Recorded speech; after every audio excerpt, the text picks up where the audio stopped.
Bueno, comenzamos con un tema que nos ocupó también más temprano. Me refiero a Colombia, que rechazó sorpresivamente ayer el acuerdo de la paz con la guerrilla de la FARC en un plebiscito en el que la abstención fue protagonista. El no se impuso al sí por un estrecho margen. El acuerdo fue rechazado por el 50,2% del electorado y apoyado por el 49,78%. Según el último reporte de la autoridad electoral, además, la abstención en esta consulta fue muy alta. Solamente se registró una participación del 37,4%, es decir, el 62,5% no acudió a las urnas.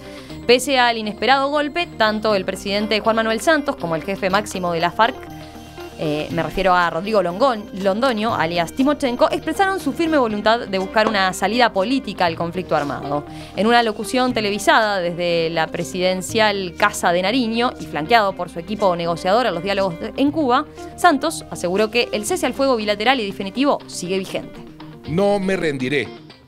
Seguiré buscando la paz hasta el último minuto de mi mandato, porque ese es el camino para dejarle un mejor país a nuestros hijos.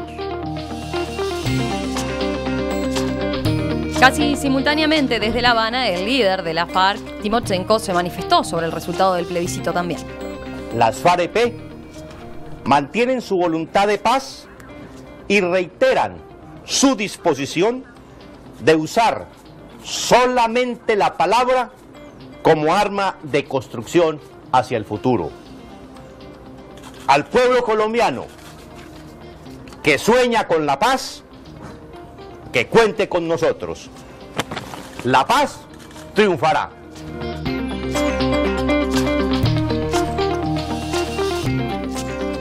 Bueno, ¿cómo vieron este resultado? ¿Les sorprendió de alguna manera? ¿Se lo esperaban? Largo yo.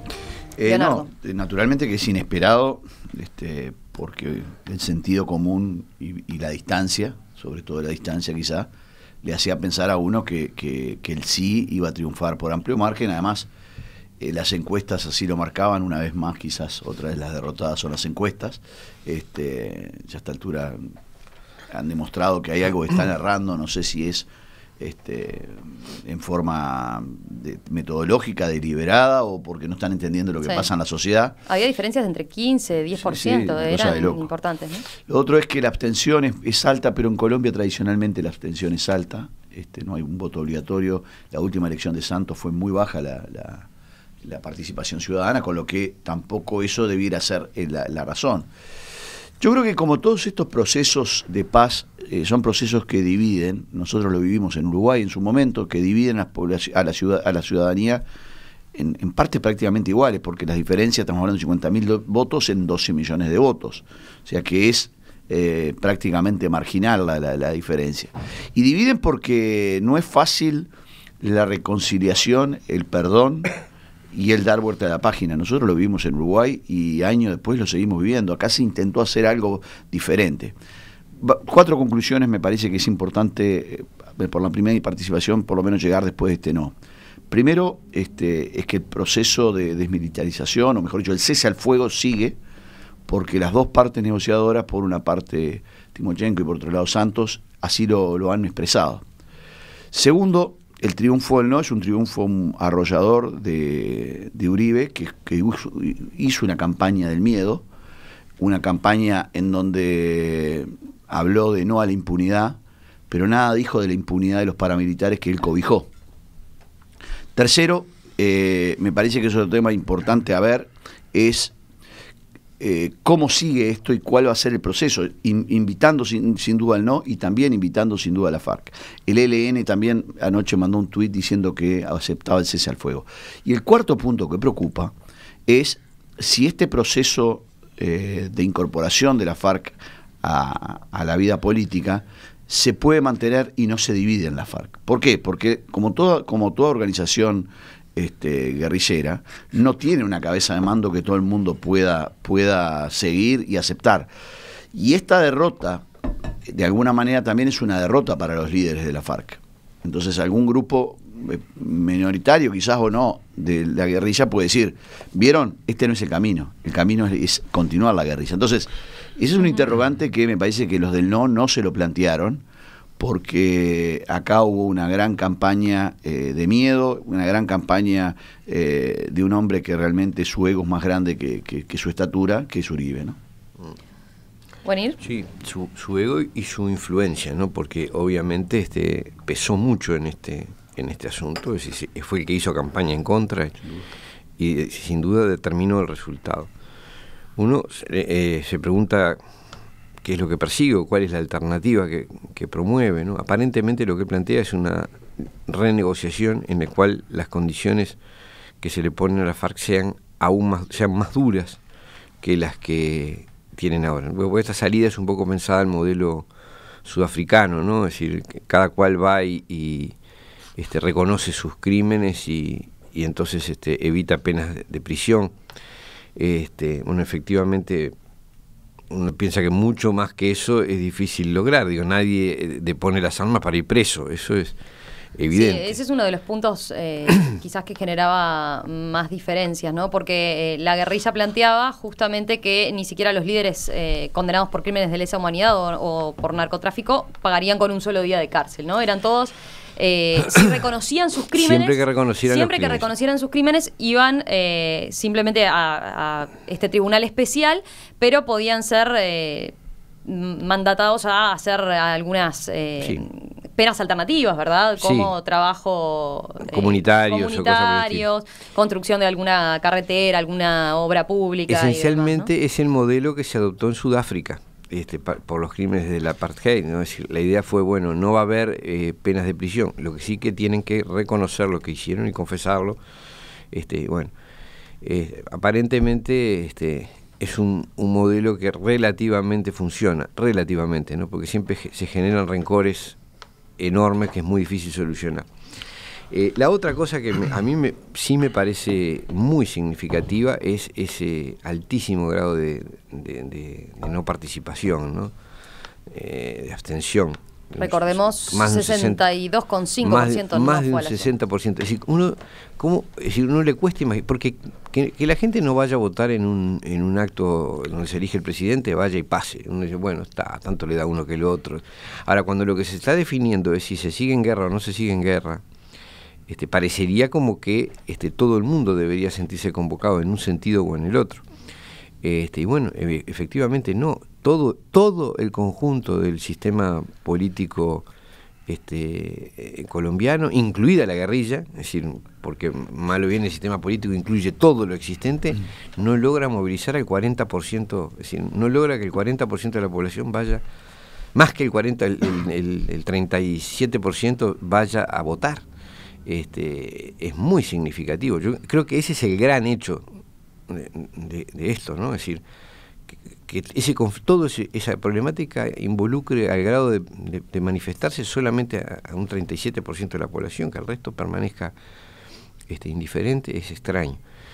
Y por último, bueno, lo difícil que se plantea esto, ¿no? Esta loca situación de una guerrilla que está obligada a seguir siendo guerrilla, porque en la medida en que no se le admite el retorno a la vida pacífica, bueno, de alguna manera se lo está obligando a mantenerse en armas, bueno, en una situación de enfrentamiento con el poder establecido, un poder que además tampoco a su vez quiere, es un gobierno que tampoco quiere seguir en la guerra y sin embargo está obligado por la población a mantener una situación.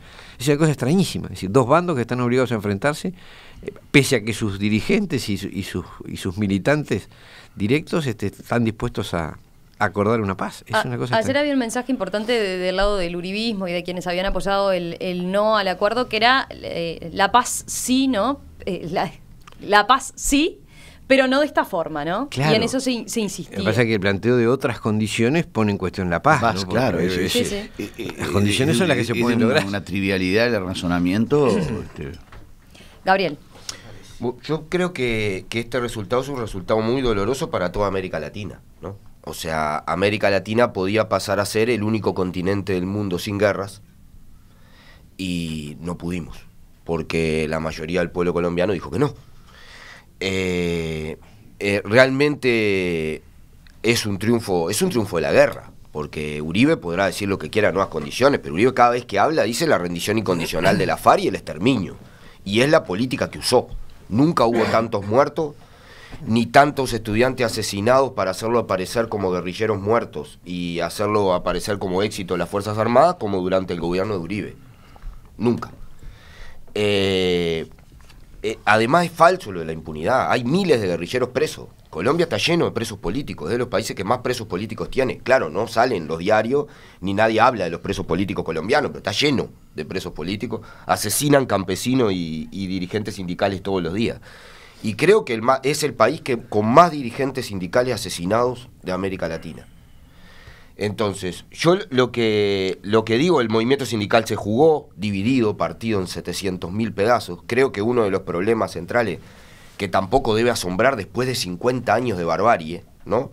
Y de represión sistemática, es que la dispersión del movimiento popular colombiano es enorme. O sea, hay una playa de organizaciones y de cosas que no habían generado tampoco un consenso fuerte en torno a esta salida.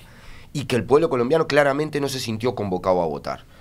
Yo lo que creo es que hay algunas cosas que vale la pena refrendar. Hay un antecedente de esto. El proceso de paz en Guatemala, que además fue muy parecido a este porque venía de 50 años de guerra también. En Guatemala se da la invasión yanqui a Arbenz, la destitución de Arbenz, esa es la diferencia con Colombia, no era tirar el gobierno, el arrasamiento, la masacre de todo, y 42 años después, en el 96, se firman los acuerdos de paz de la guerrilla guatemalteca con el gobierno guatemalteco. En el 98 se hace un referéndum para ratificar los acuerdos de paz, y pierde por destrozo el referéndum de los acuerdos de paz en Guatemala. ¿Ah? Con una diferencia, en Guatemala no se plebiscitaron los acuerdos de paz en sí, la paz se firmó, lo que se refrendó fue las reformas constitucionales que hacían posible los acuerdos políticos hechos en los acuerdos de paz, ¿entiende? Pero marchó, la inmensa mayoría de la población guatemalteca votó en contra de eso, y quedó en un limbo, digo porque es un antecedente exactamente similar, porque además, yo termino, me voy a guardar para algunas cosas después, tiene que ver con lo mismo, el surgimiento del conflicto, porque ahora estamos hablando de la impunidad. Lo que más le molesta a Uribe no es la impunidad, es que va a tener que repartir la tierra que se robó durante la guerra, él y la oligarquía terrateniente colombiana que representa, que es lo mismo que el caso guatemalteco. En Guatemala, Estados Unidos invade al gobierno de Arbenz y lo acusa de comunista, pobre Arbenz, ¿no? Y hace la masacre que hace porque Arbenz intenta hacer la reforma agraria, y lo barren. Y acá en Colombia el lío hace 50 años empezó entre liberales y conservadores por la tierra. Y el conflicto sigue igual. Y yo invito a mirar el resultado, porque es igual al de Guatemala. En las zonas rurales donde se sufre la guerra, donde están los desaparecidos y los millones de desplazados, gana el sí. En las ciudades que viven en una nube artificial de desarrollo y de seguridad ficticia, donde no están en todo, gana el no. Entonces... Y agrego una última cuestión. Creo que hay un descreimiento también de la gente en el medio de la violencia a las salidas políticas. Hay un descreimiento muy grande que es un peligro terrible para el país. O sea, termino con esto, sí, me fui muy largo, disculpen, para hacer un análisis le doy la palabra a Gonzalo. Yo digo con toda claridad, ¿no? Para que no quede en duda, y creo que acá estamos todos de acuerdo, ayer dolió Colombia, dolió saber este resultado por la gente y por todos los latinoamericanos, pero fundamentalmente por esa gente más complicada. Más allá de las lecturas políticas después, dolió, la verdad. ¿Gonzalo? El primer punto que quería dejar en claro es el tema de la democracia. Esto fue un plebiscito que la gente iba a votar y que, como en toda democracia, todos los votos valen uno. Estoy de acuerdo y fue el mapa que más me sorprendió, de en qué zonas ganó el sí y en qué zonas ganó el no. Pero sin embargo, no se plebiscitó solo en las zonas con mayor impacto de la guerrilla, se plebiscitó en todo el país en igualdad de condiciones. Entonces, la persona que estaba más en el centro de la capital y la persona que estaba más alejada y con menos servicio del Estado y todas esas cosas, y con mayor sufrimiento de la guerrilla, fue la que votó que sí. Hay algunas de las regiones que tienen 80% de votación por el sí, claro. Y sin embargo en las ciudades grandes, con masividad, gana el no. Mira, tengo un mensaje de Guillermo que iba por ese lado. En las zonas de Colombia, en las que más se sentía la guerrilla, gana el sí por 80-20. Los resultados cambian en las ciudades donde miran la guerra desde el sofá, dice. O sea, ganaron los que viven de la guerra y no los que viven en guerra. Bueno, lamentable. La última parte de quién vive de qué cada cosa. Yo me imagino que un trabajador que va todos los días en la capital colombiana no necesariamente vive de la guerra y capaz terminó votando que no. Ojo, cuidado con relativizar la democracia. Por algo se plebiscitó, porque se quería buscar un apoyo popular y primero que nada hay que llevar a la gente a votar y hay que convencer que la gente vaya a votar, y votó solo el 37,5% de la población. Había 33 millones de personas para votar y votó menos de 8 millones. No, 12. 6 y 6. 12, 6 y 6, 12. Bueno, estamos hablando de una tercera parte. Una consulta también. No sé qué les pareció la pregunta que hacía el plebiscito. Era, ¿apoya usted el acuerdo final para la terminación del conflicto? Hasta ahí creo que eso es bastante objetivo. Y después la segunda parte decía, y la construcción de una paz estable y duradera. Era una pregunta que, si uno intenta ser lo más objetivo posible, viéndolo de afuera como uruguayo, más allá de la posición que podamos tener cada uno, es una pregunta tendenciosa, es una pregunta que no se podía haber hecho de esa manera. ¿Qué asegura que este acuerdo era una paz estable y duradera? Eso, por un lado, también quería relativizar ese tema. Y después lo tercero es que los que sufren la guerrilla, lo decía el oyente, el mensaje que tú leías, Romina, lo dijo Gabriel recién, los que sufren la guerrilla. La FARC no son nenes de pecho. Uribe, que los arrasó y que los arrinconó y que los llevó a que también tuvieran que hoy en día estar entregando las armas, es porque fueron destrozados estos últimos años, pero ellos durante años destrozaron el país. Son personas que, más allá de si son de izquierda o de derecha, en este caso con profundas convicciones de izquierda, son personas que luchaban en contra de la democracia liberal, en contra del capitalismo, que torturaban gente y que en los lugares más alejados de la capital, donde no llegaba el brazo del Estado, se amparaban para trabajar justamente para el capitalismo. Porque trabajar para el narcotráfico es trabajar para la peor cara del capitalismo. Y eso también son la FARC. Entonces, la FARC ahora tiene que aceptar esto, pero también tiene que aceptar porque lo arrinconó. Pero durante años le sirvió trabajar con la peor cara del capitalismo. Trabajando, plantando droga, vendiendo droga, comprando armas. O sea, armas y drogas son de las dos peores cosas que tiene el capitalismo. Y, sin embargo, ellos se ampararon en eso. Entonces, la FARC tampoco son nenes de pecho y yo estoy de acuerdo de que hay que buscar un acuerdo de paz. Mis convicciones me llevan a que cuando uno va en una paz, porque viene de un conflicto donde se derramó sangre, donde las dos partes en algún aspecto tenían razón, porque por algo estaban luchando y por algo tanta gente estaba detrás de cada movimiento, pero la paz incluye algo de perdón también. Y necesitamos algo de perdón, necesitamos algo, nosotros en Uruguay lo vivimos, y necesita algo de perdón, porque así como estoy de acuerdo con Gabriel, se utilizó la peor cara del Estado a la hora de ir a destruir campesinos que de pronto estaban afiliados a la FARC y demás, también la FARC torturaron, hicieron desaparecer gente, secuestraron. O sea, de los dos lados hubo una guerra, es una guerra civil, y algo de paz de los dos lados tiene que ceder. Y para eso, sí, impunidad, ¿de qué manera? ¿Hasta qué punto? ¿Quiénes participaron de eso? Y el discurso, y dejo esto para el final, el discurso de Santos también era poco conciliador. Era muy poco conciliador. ¿Por qué? Porque había gente que no creía en el acuerdo. Porque acá se estaba votando sí o no el acuerdo. No era sí o no a la guerra. Era sí o no al acuerdo. Entonces, a mí me queda duda porque yo inicialmente me posicioné muy del lado del sí y estoy de acuerdo de que esto se tenía y se tiene que acabar lo antes posible. Pero el acuerdo también era algo que hay partes de la sociedad que no estuvieron en esa discusión. Entonces, hay gente que no se sintió representada y por algo fue a votar. Había aspectos, además de lo que mencionábamos de la justicia, de lo que se preveía en términos de no enviarlos a la cárcel, por ejemplo. Hay quienes señalaban y defendían que el acuerdo era muy beneficioso, por ejemplo, en cuanto a asignarle determinados lugares en la Cámara, en el Congreso, ¿verdad? Sin elecciones, sino asegurando su pasaje a la vida política civil. También a propósito de lo que se les pagaba como sueldo, también para que se fueran reinsertando a la vida normal. En fin, todos elementos que se discutían, ¿verdad? Y la liberación incluso de guerrilleros presos. A mí me interesaba justamente el enfoque para el que estás entrando tú, Romina, que es que aun cuando este acuerdo hubiese triunfado, las condiciones del restablecimiento de una vida civilizada o civil admisible estaban lejísimos de ser fáciles, ¿no? Es decir, la reinserción de un aparato de ese tipo, en una sociedad donde ha habido cientos de miles de muertos y desaparecidos, no es fácil porque los rencores y las inquinas están, porque además es un acuerdo entre dos estructuras sumamente corruptas, tanto la FARC como el Estado colombiano, es decir, dos estructuras con muy baja representatividad y un altísimo grado de corrupción. Lo demuestran que las dos juntas no logran llegar movilizar al 40% de la población. Entonces eso no es fácil, no lo es ahora y no lo iba a hacer aunque triunfara el acuerdo.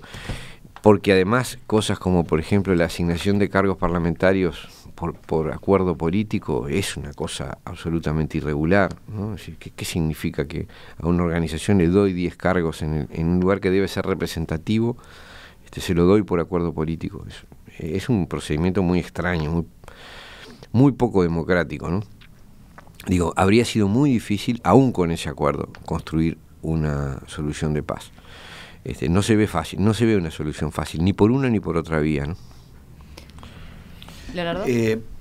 Yo, primero que nada, una aclaración. Obviamente que yo tengo el mayor de los rechazos a lo que fue lo que son las FARC y también a lo que fue el Estado colombiano, fruto del Plan Colombia y de esa locura que fue el origen de... que fue un intento de respuesta. Sí, porque Uribe en realidad fue respaldado con un plan específico de los Estados Unidos para incentivar la guerra, ¿no? Exactamente. Entonces, yo creo que es muy difícil posicionarse... si uno se posiciona, y es muy bueno el razonamiento que decía Gonzalo, de dónde están las causas y las razones. Lo que pasa es que, claro, esto es el fin del camino, en donde uno dice, bueno, me olvido de lo que pasó, trato de redimir de alguna manera ese pasado y de una manera hasta misericordiosa, trato de ver cómo miro hacia adelante. Porque naturalmente... mi apoyo hacia el sí, que incluso lo hemos hecho acá en la mesa, es mirando hacia adelante, no olvidándome de lo que la FARC son y fueron. Pero en una oportunidad de paz que hay, y en una oportunidad de cambiar esa pisada, parecería ser muy loco el resultado de los otros días. La semana pasada, por ahí por el jueves, fue una entrevista a la ex candidata a la presidencia, que fue por 7 años secuestrada por la FARC, Betancor, que ella decía, yo no voy a perdonar, sí voy a intentar que la reconciliación. El perdón es personal, la reconciliación es general. Y lamentablemente la reconciliación no llegó. Y yo me temo que este proceso que Uribe ahora encabeza diciendo, bueno, vamos a repensar el proceso de paz, lo que lleve es a una situación de estancamiento, probablemente de atomización de la FARC y en surgimiento de nuevos grupos, y lamentablemente en algo que si no se hubiera plebiscitado probablemente se hubiera llegado a la misma solución, porque no era obligatorio plebiscitar, pero a veces la vanidad es la madre de todos los pecados, ¿no?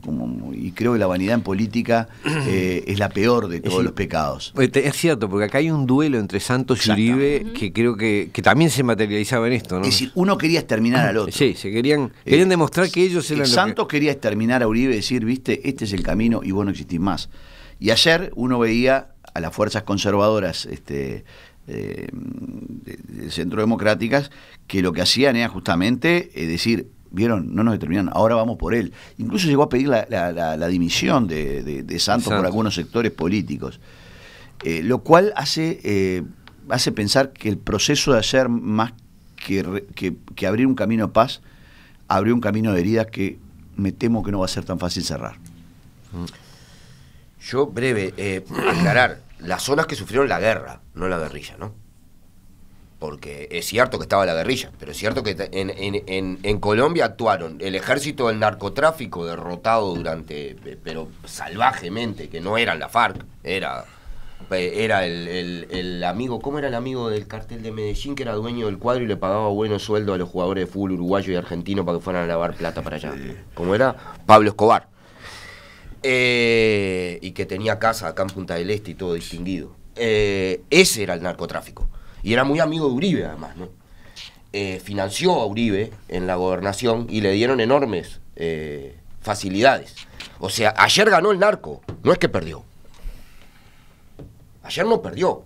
Ayer las fuerzas que intentaban una salida, aún manchadas, y yo de acuerdo, nadie es puro, pero la fuerza, ayer ganó la fuerza hegemonizada por la violencia y por el narco. Eso es lo que ganó ayer. No es que... Y Uribe es parte de la falta de representatividad también. Porque no hay que poderle decirle a los otros que no lo lograron. Uribe tampoco él logró también. convocar. Todos. A menos de Santos, 30. Uribe, la Acá guerrilla. El peligro es este lío. 37%. Y entonces, El otro porcentaje del peligro. Lo que digo con este criterio de cuestión que a mí me parece bien importante es corto, pero siempre lo intentamos hacer. No es la primera negociación que se intenta en Colombia. El M-19 hizo una negociación solo y se reinsertó a la vida política, inclusive rompiendo la coordinadora guerrillera Simón Bolívar con un montón de lío. Está la ELN, que es otra fuerza, otra facción de combate, que es la guevarista, fundada por el padre Camilo Torres y con todo otro peso diferente. Están todos los movimientos populares en resistencia, pues les están dando con un caño mientras tanto. Siguen muriendo gente. La semana pasada murió gente. Murieron dirigentes campesinos y murieron dirigentes sindicales acribillados. Y termino con esto. Hay un esfuerzo muy grande, yo se lo reconozco a Santos, de un sector de la burguesía colombiana por encontrar caminos de paz porque lo necesita, porque tiene un proyecto de país que es otra cosa, que no es el latifundio terrateniente, la droga y el café, que es el de Uribe. Y hay un esfuerzo muy grande de la izquierda. Hay parte de esta izquierda que está en la FARC. Yo sé, algunos hay acusaciones con narcotráfico y todo. Ahora hay una parte que intentó entrar a la vida política con la Unión Patriótica y le mataron 2.500 militantes en la campaña electoral y 3 candidatos presidenciales. Se los asesinaron a todos. Y se fueron a la FARC para que no los mataran como pichones en los lugares que estaban. Entonces, hay un esfuerzo. Yo lo que espero sinceramente es que esta derrota, que es una derrota, no tire para atrás eso. O sea, que de verdad siga confiando y ayudemos de todos lados para que termine la violencia y haya un camino de salida. Y notoriamente, más allá de que me guste o no, y yo le tengo una bronca furibunda al amigo Uribe, furibunda, es impresentable Uribe, un mensaje de violencia y de odio en todos lados donde va. ¿Y Santos no? No, yo creo que Santos se jugó otra cosa. Se ha jugado otra cosa, ¿no? Pregunto, ¿no? No, Santos se jugó otra cosa. Uribe es en todos lados eso. Y la última, termino para darle a Gonzalo, ¿qué pasa con Estados Unidos? Porque Colombia es un país ocupado por Estados Unidos. Tiene 6 bases yanquis apoyó el proceso de paz, ¿no? Pero está bravo, ¿no? Porque apoyó el proceso de paz. Hay además un factor, ¿no? Santos llega al poder respaldado por Uribe. De ministro de Uribe. Claro, era el ministro de Defensa. Fue el candidato que dejó Uribe. Hay un rencor. Enseñanza de política, ¿no? Obvio. Pero es un Santos, claro, Santos era cría el cuervo. jefe de las Fuerzas Armadas de Álvaro Uribe. Claro, era el ministro de Defensa. No nos olvidemos que el eje centro, izquierda, derecha está absolutamente corrido en Colombia. Bueno, no podemos medir. Pero más allá de derecha izquierda del tema derecha-izquierda, más allá del tema derecha-izquierda, el gran tema es cómo resolver el problema del conflicto armado. Y Santos salió con una estrategia absolutamente distinta a la de Uribe. Y ese fue conflicto... que derrotó militarmente a la FARC, vamos a ser claros, porque los grandes golpes que se dieron contra la FARC los terminó dando él como ministro de Defensa. En el gobierno de Santos. Lo que pasa que que el tipo apostó a otra cosa. A otra salida. Y ese problema está planteado. Ese conflicto entre dos visiones está planteado. Yo tengo una consulta porque realmente intento ser lo más objetivo posible y miren que no estoy del lado del no, todo lo contrario. Yo apoyo el sí y quiero que haya paz lo antes posible, pero ayer leyendo varias notas de prensa, yo estaba volviendo del interior bastante lejos y tuve bastante rato para leer notas de prensa y habían comentarios que eran siniestros. Un relativismo moral de que desde acá estamos sentados, ¿viste? Y miramos a Colombia y podemos opinar de que los no, la gente que fue a votar que no, que parece que para algunas personas, las 6 millones de personas que votaron por el no, fueran estúpidos. No son estúpidos. Hay gente que los convenció, son las reglas de la democracia. Y yo no me quiero meter si Colombia es más fuerte o más débil que nosotros en cuanto a la democracia, porque eso sería comparar y sería hasta siniestro de nuestra parte.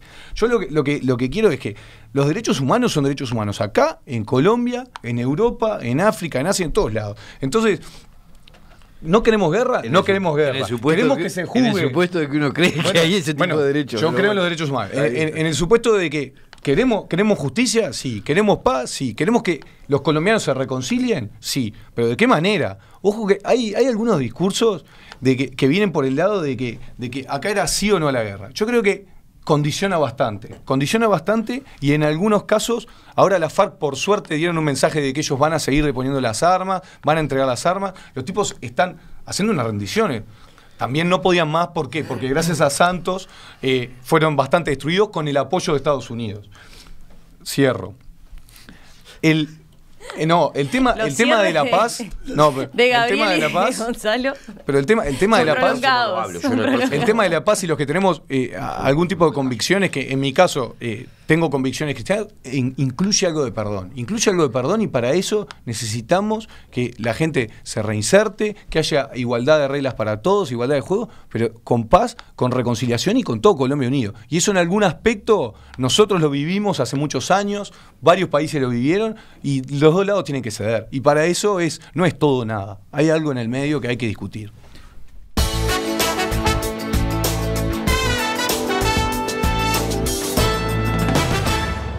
Leonardo. No, 3 segundos nomás.